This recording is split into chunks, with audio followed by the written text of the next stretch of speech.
guys, it's Em here from the Pelvic Hub. Thank you so much for joining us for our very first live.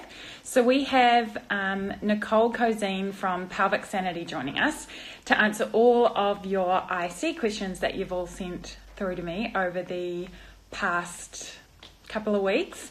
So hopefully we'll get through lots of them, and some things will become a lot more clear and you'll feel like you know a lot more about all things IC after this. So just a little blurb. I'm sure you know about Nicole. She's very well known. She's definitely an IC guru. She was the 2017 IC Physiotherapist of the Year, and she is also the first physiotherapist on the board of the Interstitial Cystitis Board of Directors. Sorry, it's very hard to say. We're just going to stick with IC from now on. And she also has written a book called the IC Solution, or Interstitial Cystitis Solution, which is fantastic. So I'll just get you to meet her. So I'm just going to join her in now. Hopefully. Comes, I hope. Fingers crossed this is working. Nicole. Yay. Hello. It worked. Cool. So everyone, this is Nicole. So thank you so much for joining us. And it's Easter Friday here, or Good Friday here. So happy Easter from Australia. What time is it over there? It is 5:30 p.m. I just finished treating patients and we're here. Let me see if I can turn off lights. Is this better? That's not good. Really hard to tell. Yeah. Okay, cool. So we're here. We're ready. I'm ready. Awesome. So I guess the first thing, and probably a question that is your most common one that you get asked, is what is IC? Yeah, and this is actually it's a more loaded question than people really realize when they ask me, right? So an interstitial cystitis, in its very simple definition, is pain that is perceived to be coming from the urinary bladder, accompanied by urinary urgency and frequency. And what I always say is that the key term in that definition is pain that is perceived to be coming from the urinary bladder. So basically, right, so what I see is just two simple primary conditions, and primary symptoms, and we can talk about a little bit more of what the variations of these symptoms are, but it really means that you have urinary urgency and frequency, and pelvic pain, some sort of pain that is perceived to be coming from your urinary bladder. So most patients describe it as some sort of really bad, like feeling like they have a UTI, yet they don't test positive for that. And so a UTI with that pain, that burning, the stinging, the pain with urination, like all of those things are pretty common with IC, but so that is sort of what the actual definition says that it is. So, okay, so that's the medical book definition. So, what would you, as Nicole Cozean, person that sees people, every day with this, what would you, what would you add or change to that with your clinical kind of knowledge? Getting deep real fast. That is a good question. So I actually, to be honest, wouldn't change that much of that actual definition. But what I would ask people to do when they've been diagnosed with IC, or think they have symptoms of IC, is to really think about what are your most common symptoms, and just know that a lot of those symptoms can also be coming from a lot of other things other than your bladder. Right? And so people that can have dental nerve irritation can have IC-like symptoms. People that can just simply have pelvic floor dysfunction or hypertone pelvic floor can actually have been diagnosed with IC, or go on the internet and think that you have IC. The problem with that, right, is that now all of a sudden there's so much misinformation about IC on the internet that you go in, you have your symptoms, you think that you like match up with your diagnosis, and then it's like, oh my gosh, doom and gloom, like I'm never going to get better, it's incurable, all of this stuff. And so that's really what I would just like to change people's like initial like despair about the diagnosis. First, I really believe that IC itself can manifest in many different ways. I think that's why it's confusing for doctors to diagnose you with that too, and why you might think that you fit into the IC category yet haven't been diagnosed, or you have been diagnosed but you really actually don't quote unquote have IC. And at the point where you're having both pelvic pain, urinary symptoms, like I just want people to realize that no matter what we call it, pelvic physios can help with the symptoms of interstitial cystitis, right? And medical doctors can help if there is a bladder specific component to your pain. But if the pelvic physios are like your kind of first line of defense, that's, I think, really where the best like standard of care is going to be for treating all of the symptoms with IC. Does that make sense? Yeah, it definitely does. And I have to say that with my own health issues, I've got a lot of pelvic things going on and neuralgia and everything. And I have to say that at the core of it, you have got, like I have got in my situation, pelvic floor issues, and it impacts the entire body. And like when you it can cause bladder pain. Yeah, definitely. And the more complicated things get, and the longer you have things, everything's kind of, I describe it as sort of, everything just becomes like muddied waters. Yeah. So, and you're searching for these sort of diagnoses and reason for your pain, which I'm number one person that did that. And then you're actually realizing that you just sort of need to work through symptoms, layers, and the actual diagnosis. You know, it doesn't mean, as you said, it doesn't always dictate the best form of treatment. So if you right. So, and especially with IC, I feel like a lot of the misconception around it is that it's truly a bladder condition only. And even though one of the primary symptoms is that it's bladder pain or bladder urinary urgency and stuff like that, the actual origin of the why behind why your bladder is acting like it is can be a ton of different things. And a lot of times people get frustrated with that because they're like, well, why can't we find a cure? And why isn't there just one thing that I can go with? And if it's if it's just bladder stuff, then why isn't my bladder medication working? But the reality is that I kind of find it, at least for my patients, empowering that even though it is a complex condition, but that doesn't mean that we can't help anything, right? There's multiple layers of things that we can do to impact symptoms. And so I don't care whether you have the actual diagnosis or you just think you have it, or you have the symptoms of it, we can still really affect the condition quite favorably, and really to the point of no symptoms.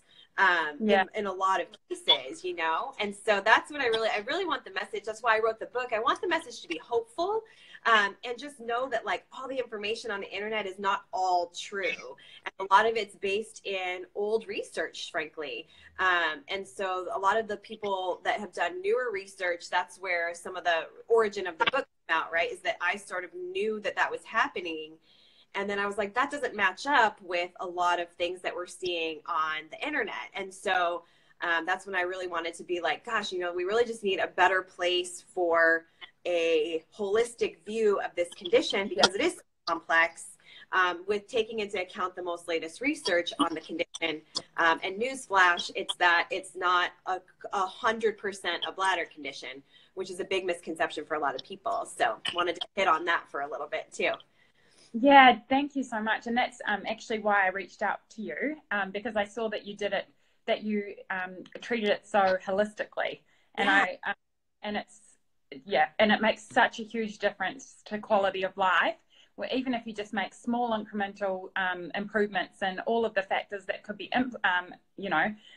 making your condition or symptoms worse, you're going to make a much bigger improvement overall in people's quality of life. Well, that's sure.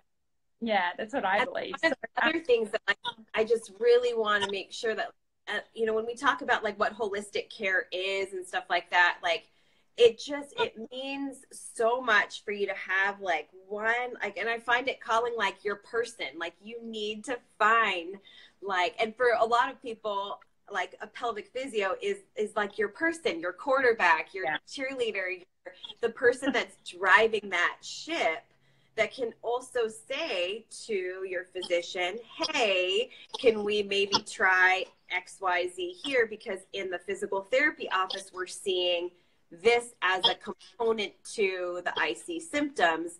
And so I feel like that sometimes is like a little bit bigger of a broader scope that I feel like a lot of pelvic physios need to start taking, because we know the information, it's right in front of us, you know, and we need to be able to, and we see the people, like I see patients like once or twice a week. We're the ones that are seeing everybody frequently with IC, and we are the ones that can see like what's helpful, what isn't helpful, and that kind of stuff. So cool. So before we get into a couple of the questions that people have reached out to me to ask you, when you talk about things that can impact the bladder or the pain for IC, what are some examples of that? Okay. So one of the biggest ones is that 90% of people with interstitial cystitis have pelvic floor dysfunction. And so what I really want to make sure that people understand is that with pelvic floor dysfunction, because of where, and I'm going to bust out my handy dandy pelvis here for a second and see if I can't show this. But so everything in the middle, in this inside part, is the pelvic floor, okay? And the bladder sits right on top of where these pelvic floor muscles are, all right? So when we talk about things that can influence IC symptoms, pelvic floor, just by nature of how close they are in the pelvis, if those muscles are grabbing on and gripping and pissed off, then they can irritate the bladder. And the only thing that the bladder knows to do is just say, like I either have to pee or something's wrong, I hurt. Those are the only two things. It's not like your bladder's sitting there and going like, actually, I don't actually have to pee. I just am knowing that there's a pelvic floor muscle underneath me that is having a problem. Like, that's not what's happening, right? All your brain does is go like, oh my God, I have to pee, I think. And then you're running to the bathroom. But my point is that with IC, because we know that it's not, for 90% of people, it's not just a bladder condition. It's not the ulcerations in the bladder. 90% of people, it's something else. And so some of it can be pelvic floor dysfunction that can either cause the actual bladder symptoms or exacerbate something that's already going on in your bladder. And so that's one of the ways that IC symptoms can be caused by something else. Another thing that you touched on a little bit before was like neuralgia or the pudendal nerve. So now everybody that thinks that they have IC, you do not, I repeat, do not go looking up and being like, she said I have pudendal neuralgia, right? Because then you're going to go down another rabbit hole. Pudendal neuralgia. Oh my God. And then you're going to have another leg problem, right? Okay. So, but what I will say is that the pelvic floor muscles can also irritate that nerve. And that nerve has pathways that go to the bladder. So, and then again, right, if your bladder is getting stimulated that way, all it knows to tell you is I have pressure, I have to pee, or there's something wrong, I have pain. And that's it. And so that's some of the things that, like, other things that can be creating these urinary symptoms that's not originating at your bladder, even though it's causing bladder symptoms. So those are two examples of those things. So I hope that makes sense a little bit. No, it does. It's really fantastic. And the only other thing that I know that lots of women have asked just generally is about can their diet effect. Yeah. That was the big sort of like main question before I get into the specifics, was about the Yeah. diet and IC. Yeah, so let's talk about the diet for a second. So I think this is one of the, when you type in like, oh, interstitial cystitis, like treatments or whatever, everybody talks about the IC diet. And and I actually turned this in on my page to one of the big myths of IC, that there is one overarching diet that everybody with IC needs to be on. And that is false. That actually came from, so the Interstitial Cystitis Association, which I'm on the board of, a long time ago, and I forget the actual date, but a while ago, actually sent out a survey to a bunch of people that were Interstitial Cystitis Association donors and members. And what came back from that was, and all they asked was, what foods irritate your bladder? And that created a big IC food list. And the IC food list, they did into multiple categories of a red light, yellow light, green light, like a traffic light. Green light is, most people said that those things were fine. Red light, a lot of people said those things bother them. That list turned into the IC diet. And a lot of times when people start to look at that diet, they think like, oh my God, look at all those things I can't eat. Yeah.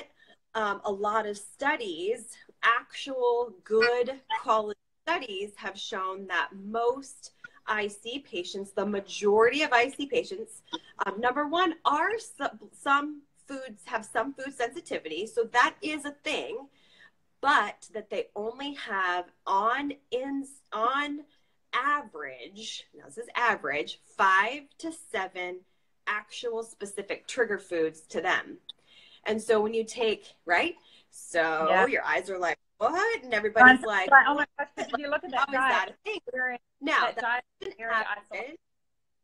Yeah, now that's just an average. So some people are way more diet sensitive, but some people are way less diet sensitive. And so what that kind of explains is the great variability in the amount of people that say, and if you look on these forums, and if you've been on the forums as a patient, some people are like, I can totally eat tomato sauce, and the other person's like, I've been in flare for days. And it's just like, well, what gives? Like, what if IC were truly only a bladder condition and only with like acidic foods or whatever, then every single person with IC would have that same sensitivity, or the majority, and that's just not the case. And so what I really try to get people to do is to get people to do a true elimination diet, to find their personal trigger foods. And for some people, that's going to be next to nothing. And for other people, that's going to be a crap ton of stuff.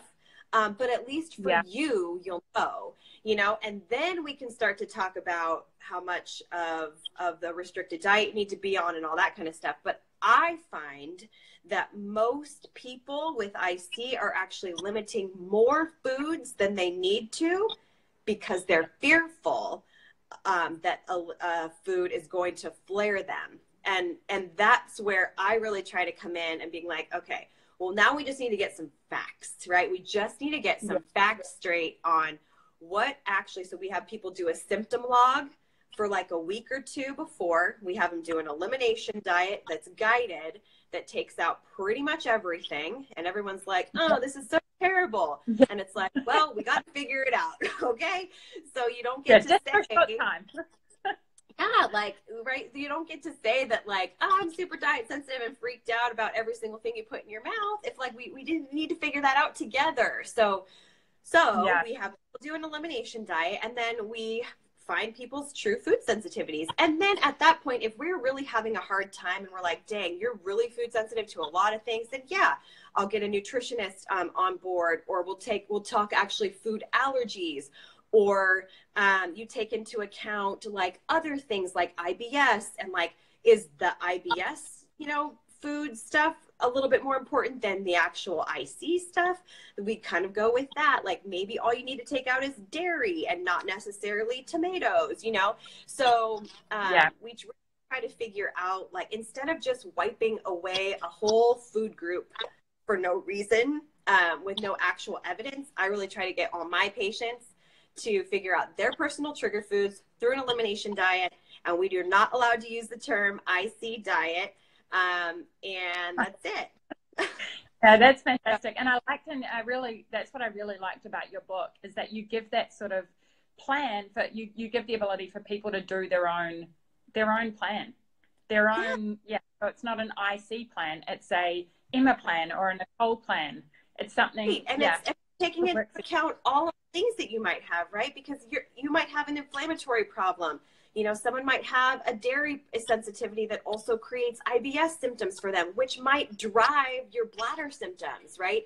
So it's like just needs to be a little bit more. We can't just be so scared of food. I really try to take the fear out of food with that and really try to figure out, like, for them, what's the problem? We're going to eliminate those things, and not forever necessarily, sometimes just for a short time. And then I always say, for everything that you take out of your diet, you need to find something that is food safe for you, and that is nutritious. So we're not always taking away. We're not always taking away. We're finding other things that also don't flare you. And so that becomes, in my opinion, like an IC food safe list. So also you take some of those things that are your favorite, and then you make sure that if you're in a flare, right, we don't get to guess about flares anymore, right? It's like, oh, I think it's because I ate like something like last night or the day before. It's like, well, now we know that if maybe you did, but guess what? Now we know that these foods are safe, and you're going to eat these foods for the next 5 days or so to try to get your flare symptoms down so we can start over again. So I think it's really important to have.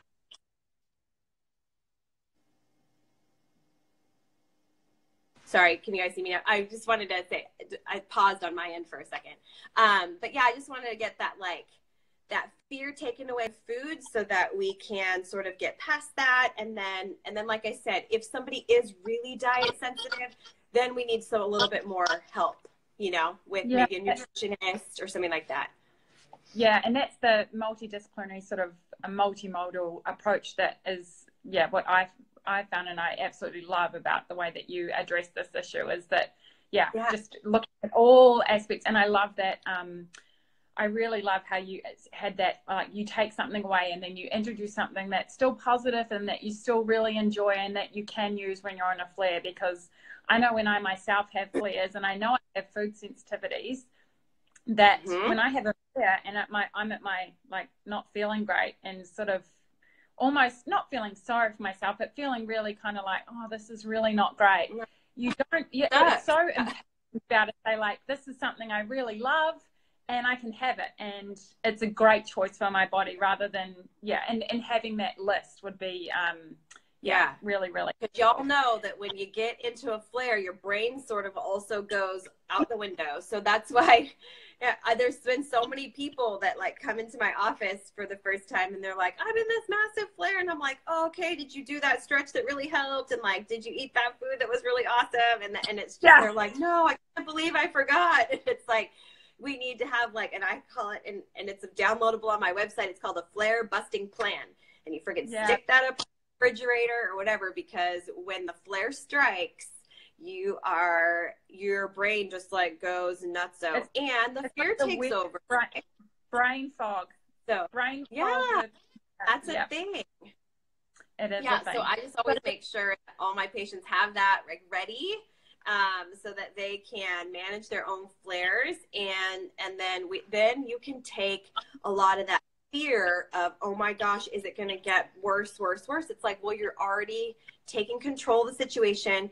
You're starting to implement things that you know are helpful and have been helpful in the past, so that you can end up doing really good by yourself for the flare management. Yeah, that's so empowering as well, being able to take control of, relatively take control of a situation and know that you're doing making steps in the right direction. So when you're at a point like that, it's fantastic. So I did have a question, lots of questions actually around flares, surprisingly. Surprisingly, not so surprisingly. So I had one particular question. There was a lady who, I think from the way that she said, she was really very keen on exercise. And she mentioned, is there anything that she can do on a daily basis? And she put that still,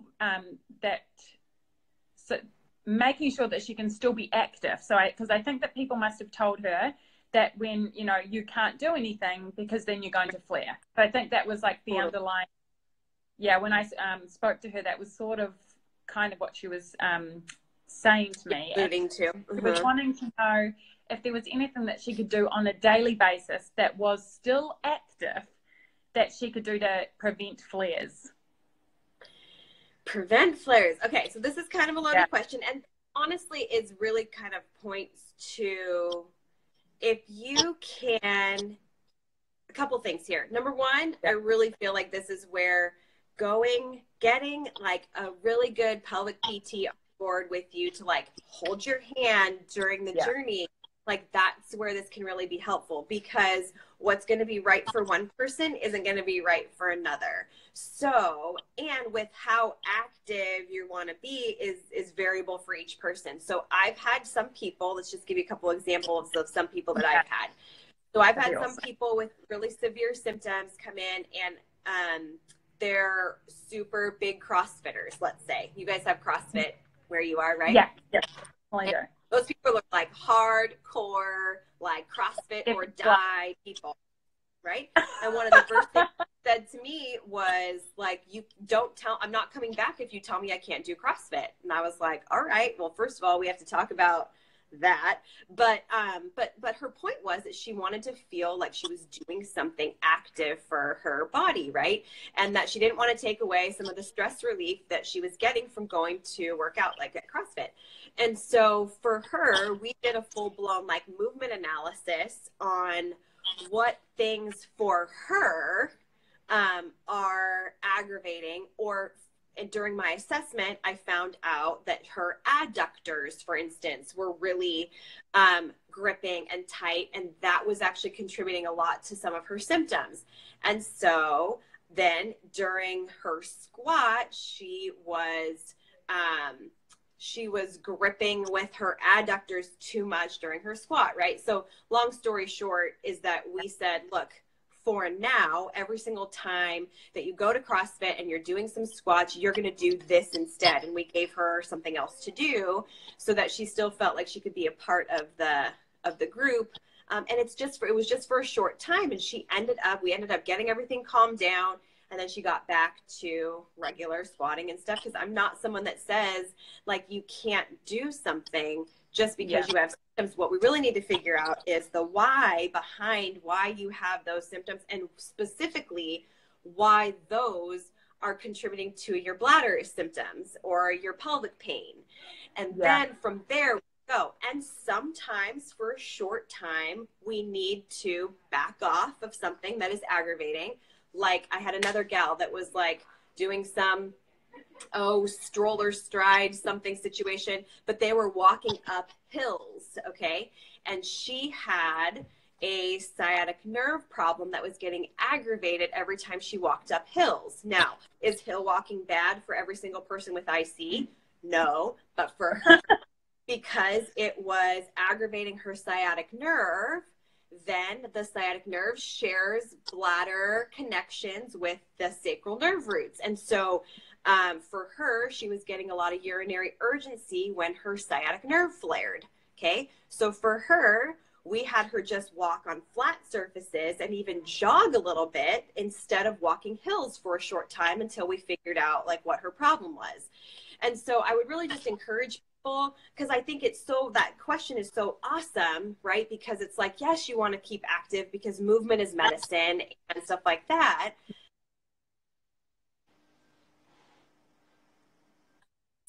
We really just can't always say that one thing's good for somebody and one thing isn't good for another person. Does that make sense?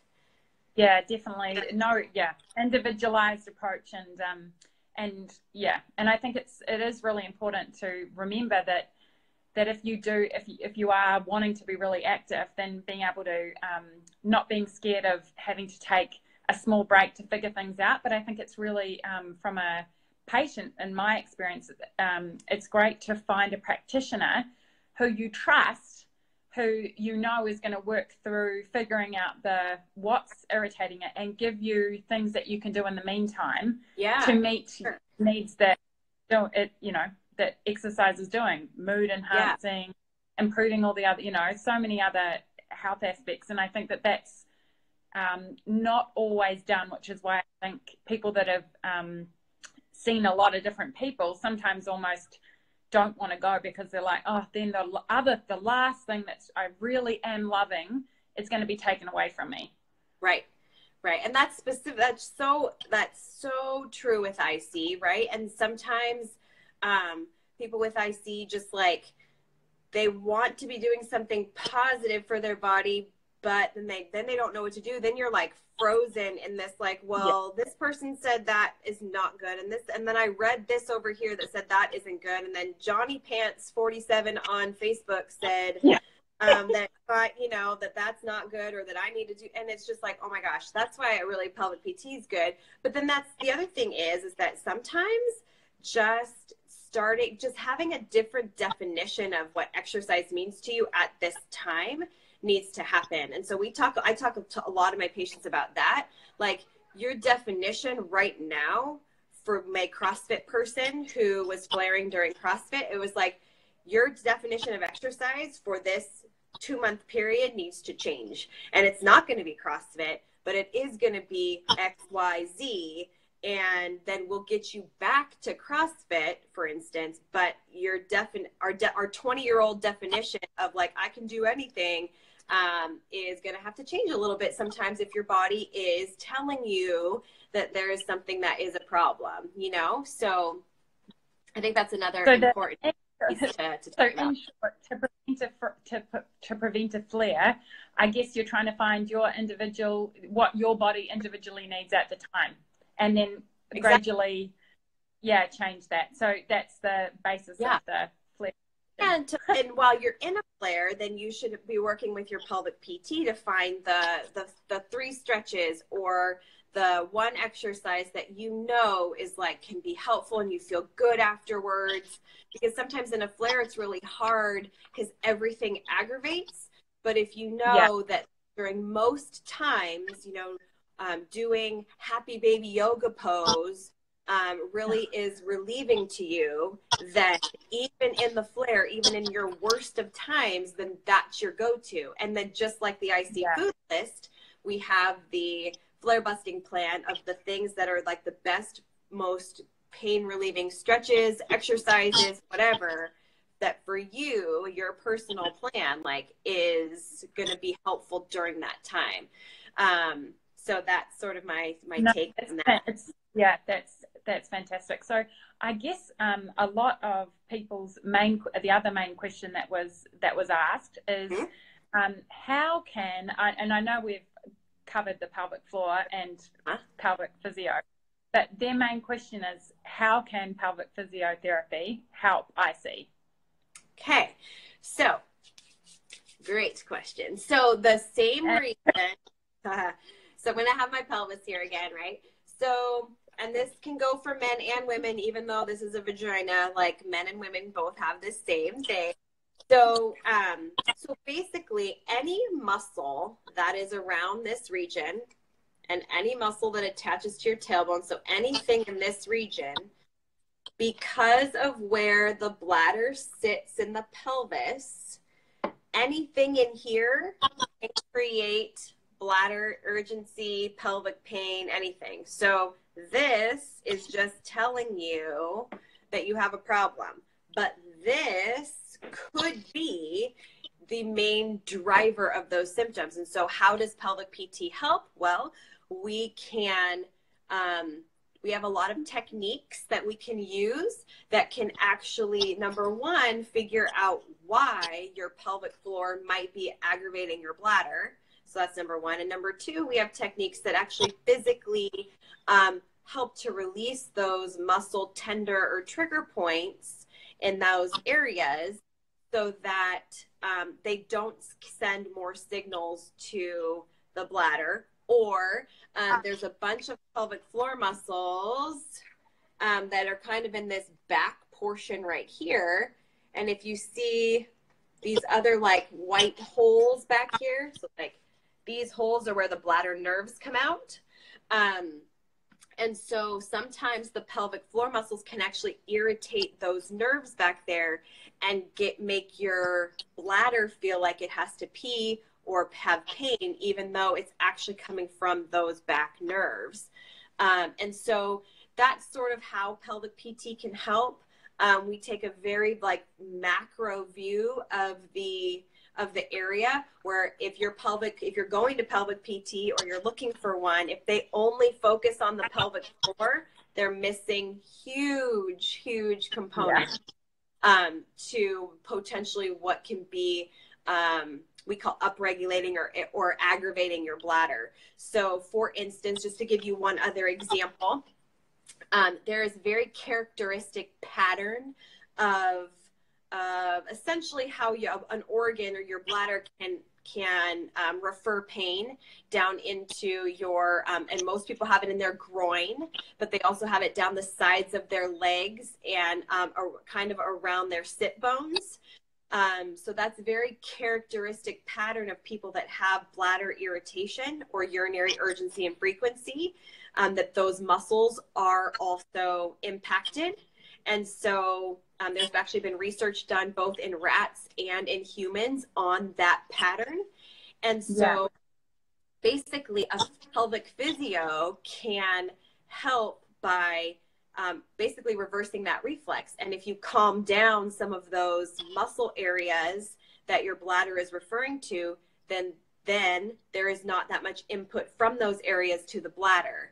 So I kind of hope that it's kind of a weird concept for a lot of people, except for pelvic PTs, and we get super about that. But that's why like an internal and external approach to physical therapy for IC is really, really important. And there's a ton of different I kind of alluded to it in a little bit also with like sciatic nerve irritation, but there's nerves that run down the back of your leg that can also aggravate the nerves up to your bladder. And so things that you wouldn't even think that are bothering that area of your body or bothering your bladder can actually be down in your calf, in your inner thighs, and in your glutes and stuff like that. So we don't want to ignore as pelvic PT or even as patients those areas, because those are other areas that can be aggravating your bladder pain and symptoms. So that's like crazy for a lot of patients. Because, right, I'm not just looking at their pelvic floor, I'm looking at the whole chain. And then if you start to add on all of the things that pelvic physios and just physios in general know about, like how the thoracic spine or this like upper rib cage area is connected down to your pelvis, then all of a sudden an old injury up there can be influencing how your bladder is perceiving messages. So that's really how pelvic PT can help. And not all pelvic PTs are created equal. So if you've been to pelvic PT, right? I mean, that's like, I feel like no one ever says this, but like some pelvic PTs suck, to be perfectly honest. And so, or they just aren't as experienced, right? And that's okay. But like, man, as a patient, like you just need to find like somebody that knows or that has experience with doing that, you know, and really working with pelvic pain patients, because there's a lot of pelvic physios that only work with like postpartum issues with that, right? So then all of a sudden you add the pelvic pain condition of IC in, and like we don't know, it's like not the same type of interventions. And so we really need to be, as a patient, you really need to be a good advocate for yourself, and don't be afraid to change pelvic PTs. Don't be afraid to ask questions and stuff like that, because we're not all created equal. There's a vast variety of experience levels and stuff like that. And they need to be looking beyond just the pelvic floor, really, especially with the condition I see. Yeah, definitely. I've just got two more quick questions because Yeah. time's almost up. I can chat with you for Is it? hours. I see what you Oh, mean. I could Um, talk about it for days. yeah, I know. So in terms of patients advocating for themselves and going to different pelvic physios, how many sessions would you, because people don't really know how many physiotherapy sessions they should try before they decide that actually maybe I should try someone else, or maybe Yeah. pelvic physio isn't working for me. Do you have any recommendations around that for people? Yeah. So again, it's a really tough question to answer just because Yeah. it's okay though. We'll just talk about it. So every person is so different with interstitial cystitis, right? And so there's a lot of people that ask me, because really this is a prognosis question, like how long do I have to go to physical therapy for, and when am I going to get better? And the reality is that what I tell my patients is that depending on how long they've had the problem, let's say they've had the problem for 3 years. Okay, so to me, you've got to give your pelvic physio, I would say, at least 3 to 6 sessions, 4, to see a glimpse of like, that's Yeah. different. I feel different, not even better, but different. Or I can see that this is working, or I understand that this is contributing, and something might be stubborn and not get better fast enough. But I usually ask my patients to give me 3 to 6 sessions, which turns out to be like 3 to 6 weeks, just to figure out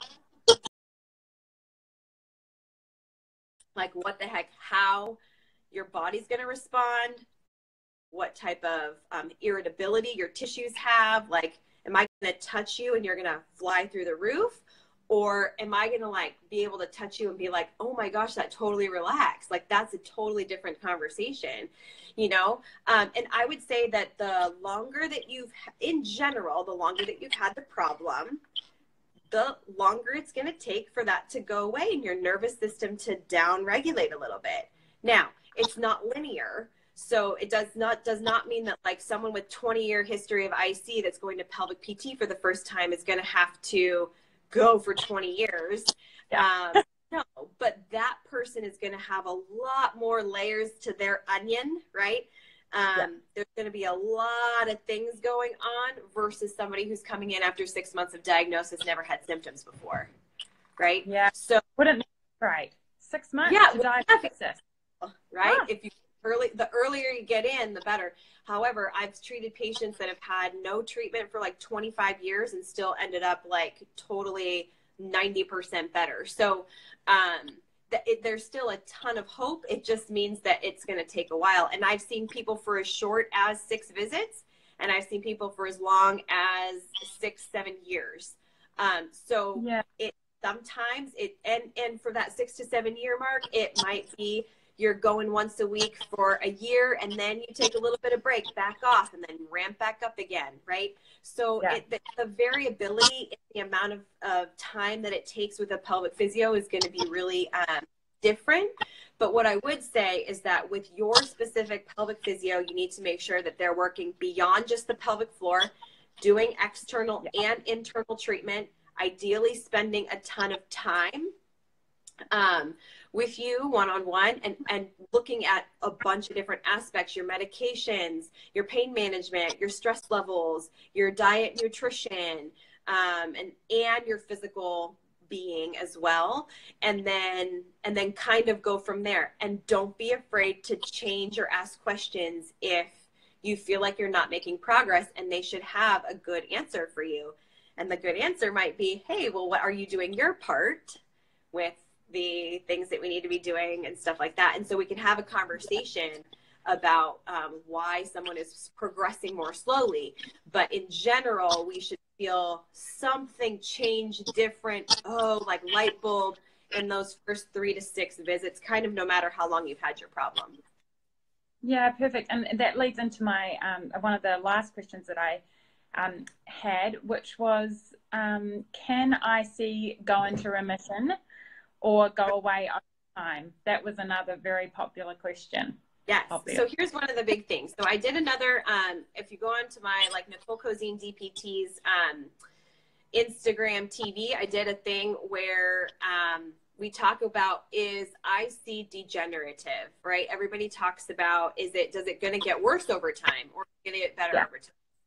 The vast majority of patients actually show in research that they do get better over time. And the condition itself is not, and I repeat, is not degenerative. So there is no reason that your symptoms would get worse over time just because of the disease process itself. Does that make sense? So something like multiple sclerosis, for instance, or Parkinson's disease, no matter what someone does, unfortunately, the disease process itself will continue to get worse over time. That is not what IC is like. So the majority of patients will get better over time, and you can expedite that by addressing some of those very specific symptoms with either your physician or hopefully your pelvic PT. But yeah, it can, and I don't really actually like to use the term remission because that's actually kind of comes from like the cancer world, as if sometimes like once you go through a course of treatment, then boom, it's done, gone.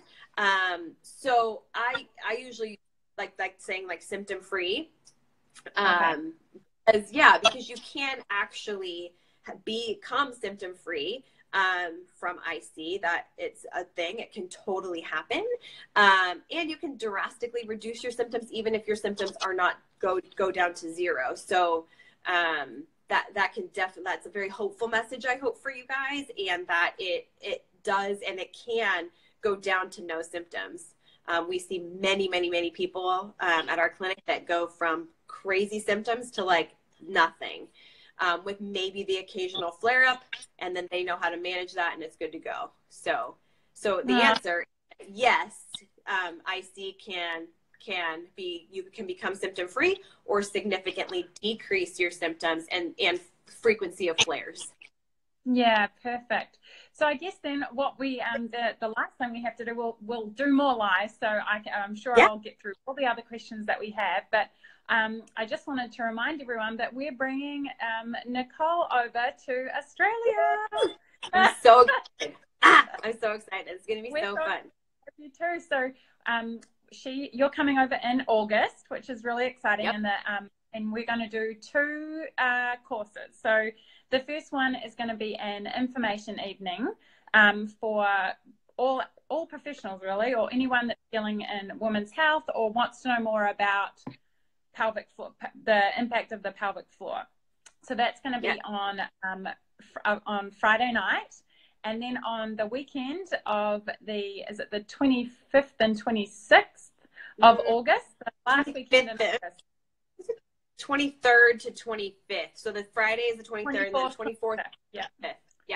Sorry. So that is going to be our women's health specific IC course, which is going to be amazing. And that's over 2 days. And that is going to be in Balgowlah in Sydney. So Nicole's going to bring over all of the latest and greatest treatment techniques and tips, and hopefully, it's only going to be 18. There's only 18 spots because you want to have, you want to really help these. A lot of one-on-one time and tailor the session to the people that are there. So only 18 people. Yeah, perfect. And we've got lots of room, and we've got a beautiful venue as well. So we will be releasing all of the tickets next week. So keep an eye out for the early bird special. Very exciting. Oh, this is so exciting. Yeah, I know, it's so exciting. I can't wait to have you here, and I know that so many physios are so excited to have you here too. So thank you so much for coming over and for sharing all of your amazing knowledge. Thank you so much for before August, right? So we'll do those. Yeah, for sure. Cool. Yeah, so we'll do more live. So any questions that people want to know, or any focus that you want the live to be, just contact Nicole at PelvicSanity or myself, Emma at the Pelvic Hub, and we can do the lives to what you guys want to know more about. Perfect. That sounds awesome. Awesome. Well, we'll talk soon. And thanks for tuning in, everyone. Cool. Have a wonderful Easter.